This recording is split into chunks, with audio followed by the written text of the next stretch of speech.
for the past week.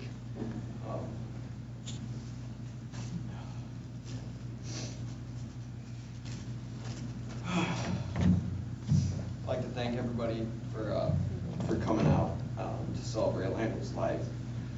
He has so many people in their lives.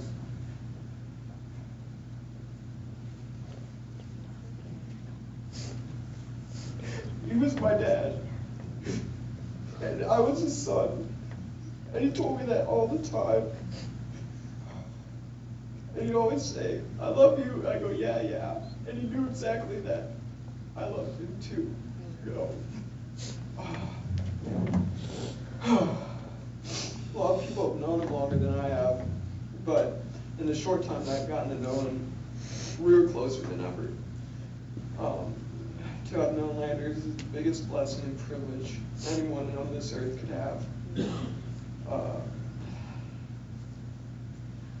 There's never a dull moment with him, whether it was sitting in the town home, you know, trying to go to sleep and hearing him yell "Dick Wolf" from downstairs when no one else was around. And hearing him yell, "I won 20 million points for me."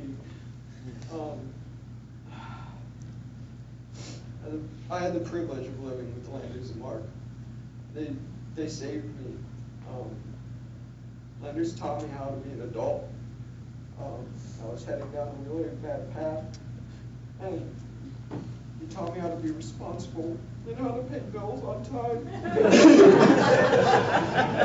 and how to go to bed early because I got to wake up the next day early. I never understood that. I always stayed up until 4 and just screwed myself the next day. People say I've always been told that you can judge someone's life on what people say when they're gone. And Landers is the man that I always strive to be. I'll always remember long talks in the car going to work or to play pool. He was my answer to life. If I had a problem, I could just call him and I knew he would have the solution.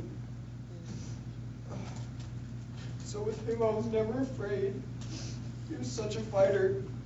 He went through so many things in his life, and he always came out on top no matter what. And if not on top, then pretty damn close.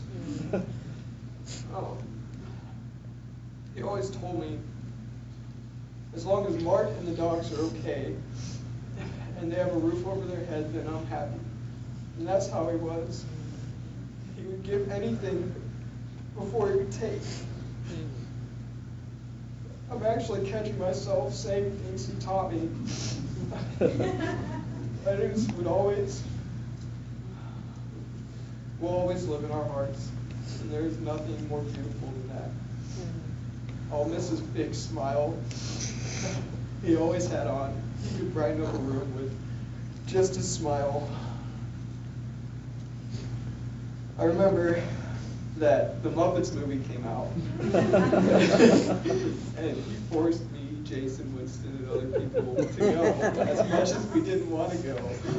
And when that first theme song came on with the Muppets, his face was just like a 5-year-old at Christmas, just so happy and singing along with it. And I would actually hear him louder than the movie. Oh. Dude.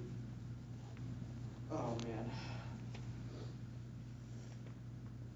Just, there's nothing I can do to repay what he's given me. He's given me so much, and no materialistic thing can take that back. And there's nothing I can do besides pay it forward, just like he did. He would never take from me, even if I had the money. I had $80 one time to my name, and I had to wait 2 weeks till my next pay period, and he couldn't afford his heart meds, and I forced him to fucking take my $80, and he wouldn't want it, because he didn't want to take my money. And that's how he was. He wanted to make sure everybody else was okay before he was. He was such a beautiful person, and he saved so many lives. just looking at Facebook and seeing all the posts of people, it's just unbelievable. It's just so many people, it's like, how the fuck did you have time for that? You worked so much. He got me a job at Zelko Bistro, and that's really when I started to learn to be responsible. And if it wasn't for him, I wouldn't be who I am today. I love him. And that's, probably the first time I didn't go, yeah, back at him. The best part is he knew exactly what that meant. He'll always be here. I have a Kermit Frog tattoo as well.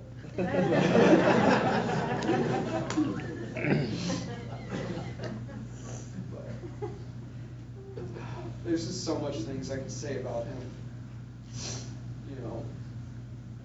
But there's just not enough time in the world. I tried writing stuff, and I was like, I could fill a whole journal right now, But there's just a hole in my heart.